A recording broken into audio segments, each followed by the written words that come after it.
Assalamualaikum warahmatullahi wabarakatuh. Perkenalkan, nama saya Indri Widianingsih dengan NPM A10190100. Di sini saya akan mempresentasikan mengenai proposal penelitian saya yang berjudul Analisis Pengendalian Kualitas Jasa Pengiriman melalui penerapan metode Statistical Quality Control di Divisi Incoming pada Kantor Pos Processing Center Bandung 40400. Selanjutnya di sini saya akan membahas mengenai bab 1 pendahuluan. Yang pertama akan membahas mengenai latar belakang masalah penelitian.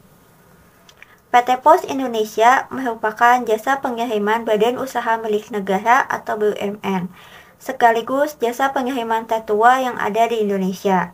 PT Pos Indonesia telah ada sejak tahun 1746 sebelum Indonesia merdeka. Perusahaan ini menyediakan jasa layanan kiriman ke seluruh wilayah Indonesia dan juga jasa layanan kiriman ke luar negeri. Dapat kita lihat bahwa pada saat ini perkembangan jasa pengiriman di Indonesia semakin pesat. Hal ini disebabkan oleh peningkatan layanan jual beli online yang semakin tinggi. Oleh karena itu, PT Pos Indonesia harus dapat meningkatkan kualitas pengiriman dan kualitas layanan yang baik, sehingga dapat bersaing dengan kompetitor jasa pengiriman lainnya. Namun pada kenyataannya PT Pos Indonesia sedikit mengalami penurunan. Hal ini dikarenakan banyaknya kompetitor jasa pengiriman baru yang bermunculan.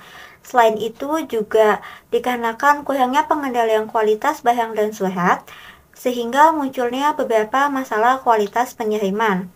Tentunya hal ini menjadi faktor utama terjadinya penurunan konsumen. Selanjutnya yaitu pembahasan mengenai tujuan penelitian. Tujuan penelitian di sini ada 3.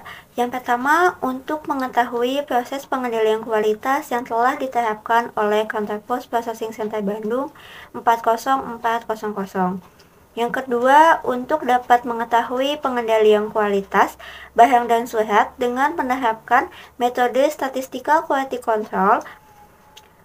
Yang ketiga, yaitu untuk dapat mengetahui faktor apa saja yang menyebabkan barang mengalami kerusakan saat proses pengiriman. Selanjutnya akan membahas bab 2 mengenai kajian pustaka. Kajian pustaka yang digunakan dalam penelitian ini ada 6. Yang pertama, manajemen operasional. Yang kedua, jasa pengiriman. Yang ketiga, ada kualitas. Yang keempat, ada pengendalian kualitas. Yang kelima, ada faktor yang menyebabkan barang mengalami kerusakan. Yang keenam, itu ada metode Statistical Quality Control. Selanjutnya dapat dilihat bahwa adanya 10 keputusan manajemen operasional, yang dimana penelitian ini masuk ke dalam keputusan yang kedua, yaitu pengelolaan kualitas. Menurut Suhartini pada tahun 2020 menyatakan bahwa faktor yang menyebabkan barang mengalami kerusakan itu ada 5. Yang pertama karena manusia, yang kedua karena mesin, yang ketiga karena metode, yang keempat karena bahan baku, dan yang kelima karena lingkungan. Selanjutnya akan membahas mengenai peneliti terdahulu. Yang pertama, penelitian dari Yusuf dan kawan-kawan pada tahun 2015 dengan judul Analisis Pengendalian Kualitas menggunakan metode Statistical Quality Control studi kasus pada Kantor Pos MPC Bandung. Yang kedua, penelitian dari Emilio dan kawan-kawan pada tahun 2022 dengan judul Analisis Pengiriman Barang melalui penerapan metode Statistical Quality Control pada PT Pos Indonesia Cabang Ambon. Yang ketiga, ada penelitian dari Nurul dan kawan-kawan dengan judul Pengendalian Kualitas Pengiriman Barang menggunakan metode Statistical Quality Control di PT Tibeka Logistik Indonesia. Selanjutnya di sini saya akan membahas mengenai bab 3 yaitu metodologi penelitian. Yang pertama akan membahas metode penelitian. Metode penelitian yang saya pakai yaitu menggunakan metode deskriptif kuantitatif dengan menggunakan 3 teknik pengumpulan data. Yang pertama dengan melakukan observasi langsung kepada objek penelitian. Yang kedua melakukan wawancara langsung kepada staf atau pekerja yang ada pada objek penelitian untuk dapat mengetahui informasi fenomena apa saja yang terjadi pada objek penelitian. Dan yang ketiga yaitu dokumentasi, yaitu mengumpulkan data-data apa saja yang diperlukan yang bersangkutan dengan masalah yang terjadi. Selanjutnya, pada bab 3 ini juga akan membahas mengenai operasionalisasi variabel, yang dimana variabel dalam penelitian ini itu hanya satu, yaitu pengendalian kualitas, dan juga memiliki 3 subvariabel yang di dalamnya memiliki indikator yang berbeda. Selanjutnya akan membahas mengenai subvariabel yang pertama, yaitu sistem pengendalian kualitas di kantor pos Processing Center Bandung bagian divisi incoming yang memiliki 3 indikator. Yang pertama, alur proses pengelolaan barang dan surat pada kantor pos Processing Center Bandung. Yang kedua, alur proses pengelolaan barang dan surat pada bagian divisi incoming. Yang ketiga, yaitu peralatan yang digunakan dalam proses pengelolaan barang dan surat pada divisi incoming.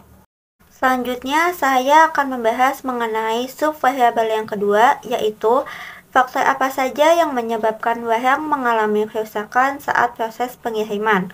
Untuk dapat mengetahui penyebab itu, maka saya menggunakan alat bantu yang ada pada metode statistical quality control, yaitu diagram sebab akibat atau cause and effect diagram, atau yang biasa disebut dengan diagram fishbone. Di sini ditemukannya 4 faktor yang menyebabkan barang mengalami kerusakan. Yang pertama itu karena faktor manusia, yang kedua itu karena faktor mesin, yang ketiga itu karena faktor metode, dan yang keempat itu karena faktor bahan baku yang digunakan dalam proses pengemasan ulang. Selanjutnya, saya akan membahas mengenai subvariabel yang ketiga, yaitu mengenai metode yang akan saya gunakan, yaitu metode statistical quality control. Yang dimana di sini saya menggunakan 5 alat bantu, yaitu lembar pemeriksaan atau check sheet, yang kedua yaitu diagram histogram, yang ketiga itu diagram Pareto, yang keempat itu peta kendali, yang dimana peta kendali di sini saya menggunakan peta kendali P.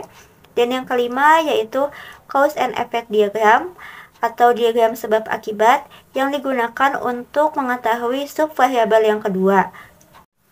Selanjutnya dapat dilihat pada bagian daftar pustaka, jurnal atau buku apa saja yang saya gunakan untuk dapat mendukung penelitian saya kali ini.